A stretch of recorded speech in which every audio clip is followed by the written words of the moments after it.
Yeah. Is everything in place? You weren't supposed to relieve me. I know, but I felt like taking a shift. You like him, don't you? You like watching him. Don't be ridiculous. We're gonna kill him. You understand that? Morpheus believes he is the one. Do you? It doesn't matter what I believe.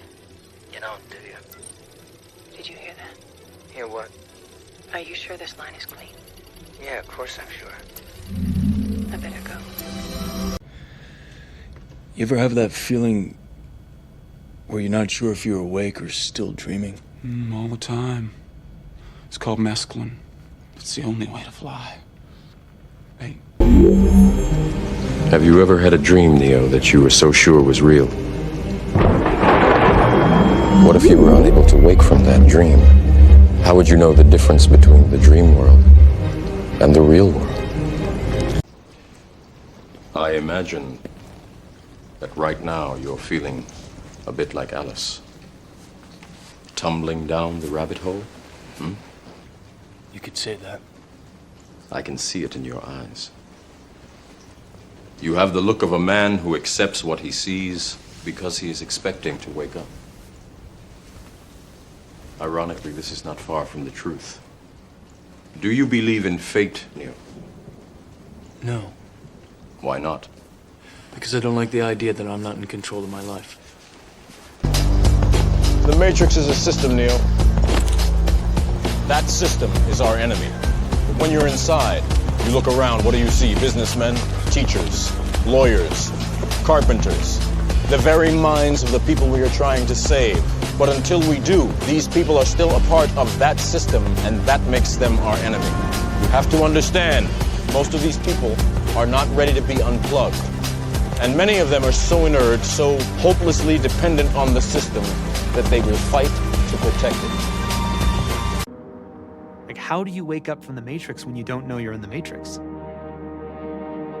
Welcome to the Deep Dive. This is where we take complex ideas, notes, all that fascinating research, and we really try to unpack it, give you those essential nuggets of knowledge. Yeah, break it down. Exactly. So today we're plunging into a question that's captivated, well, everyone, from philosophers to scientists to sci-fi fans. Are we living in a simulation? It's a big one. It really is. And look, the sources you've shared, they offer some truly compelling arguments, some really curious evidence that might just make you question the very fabric of reality. So our deep dive today, our mission is all about exploring these ideas, you know, the logic behind it, the strange little glitches people talk about, and even how it connects to some surprisingly old ideas. Indeed. And what's really fascinating, I think, is how this simulation theory, which philosopher Nick Bostrom really popularized, isn't just some quirky thought experiment anymore. Right. It's become a serious concept. It's got these profound implications for how we understand existence itself. So we'll be looking at how seemingly separate things, like the laws of physics on one hand and shared false memories on the other. Like the Mandela effect. Exactly, stuff like that. Yeah. How they can all be woven into this theory. Hopefully giving you a bit of a shortcut to understanding this really deep discussion. Okay, so let's lay the groundwork then. Our sources dive right into something called Bostrom's trilemma. And it basically says one of three possibilities has to be true, right? Which kind of forces you to confront just how likely it is that we're in a simulation. That's right. The trilemma, it starts with this thought experiment. Imagine advanced civilizations exist, okay? And if they reach a certain technological point, I mean, really advanced, they'd almost certainly have the computing power to run, well, ancestor simulations. Simulations that feel completely real. Indistinguishable from reality, yeah.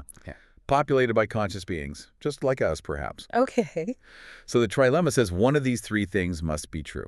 One, all advanced civilizations just go extinct before they get that tech. Okay, possibility one. Two, they reach that point, they can build the simulations, but they all universally decide not to. Maybe ethics, maybe some other reason we don't know. Right, a universal choice not to simulate. Exactly. Or three, if neither one or two is true. Then the third possibility, which becomes statistically very powerful, is that we are almost certainly living in one of those simulations right now. Wow. Okay, that's quite a logical setup right off the bat.